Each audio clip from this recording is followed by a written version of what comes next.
Today on Ask the First Selectman, we're continuing our conversation about affordable housing and development in Darien.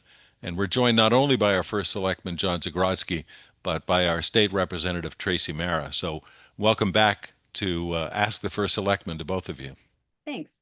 Thanks. Now, we were talking earlier about the bill, HB 5002, that would have forced a lot of affordable housing and new development in Darien. That bill has been defeated. It's been vetoed by the governor after passing through the legislature. And he's called for a special session of the legislature in the fall to re-examine those issues. Tracy, what's that going to mean in terms of a conversation? And then, John, what would you like to see as the first selectman in terms of a new housing bill? Yeah, so thanks. I think, first of all, we will be talking about budget issues as well when we go back into special session. So it's not just for housing, but I think this is a good time for it certainly gave the governor a good excuse to say, all right, we kind of need to start again. We know we're going to go back into special session already because we're probably going to have budget issues. But when we talk about what it's going to look like in the fall, I have to say we're still unsure. We both our housing, so for the House Republicans, our housing ranking and our planning and development ranking have not yet been invited to the table.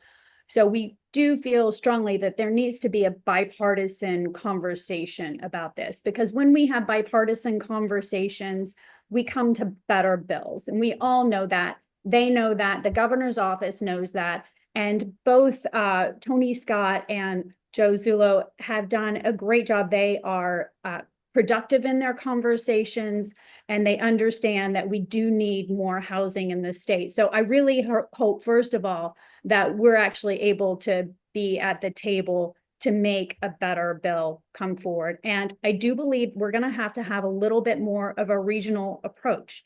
We talk a lot about just about housing, but here in this bill, quite honestly, it more focuses on affordable housing, and it doesn't talk about housing in general, because we need to talk a little bit more about workforce housing. We need to talk a little bit more of single family homes that are coming in. So we need to take a little bit more of a holistic approach. And I think it's fine for the state to push for a regional approach when we talk about sewer, when we talk about water. All that needs to be talked about regionally.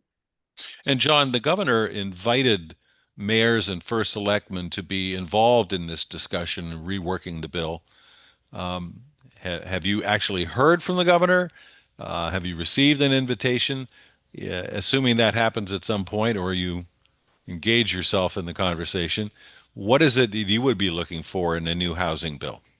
In case the governor is watching, I would be happy to accept his invitation to be at the table. I do not expect such an invitation to be forthcoming. I was in touch with the governor while he was debating what to do about this. A good thing for everyone to take a look at is the press conference that he gave when he vetoed this bill. And if you listen to that, he outlined where he thought the problem areas were. And the first one was, as Tracy talked about in the first segment, was this fair share allocation that was developed by consultants based on some formulas that were prescribed to them.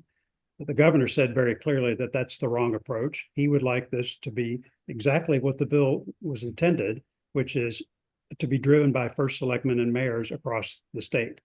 When I had talked to him, I told him, I said, it's a lot better if you have a bill where you simply ask us to contribute to the problem and let us do that in a way that works for us. And so if I were to think about the first thing I want in the revised bill is let Darien or Danbury or Norwich or all these other towns across Connecticut, let them come to the governor and say, here's how we can contribute to the affordable housing, and to Tracy's point, housing prices, not just affordable, and the part that we'll play as a town. And by the way, Darien has been doing that, as we talked in the first segment, by setting a 14% requirement for affordable housing in our multifamily developments. We've done a great job at creating affordable housing. Can we build 20-story affordable housing towers in Darien? No, we cannot. But we can contribute in other ways, and we've been doing that.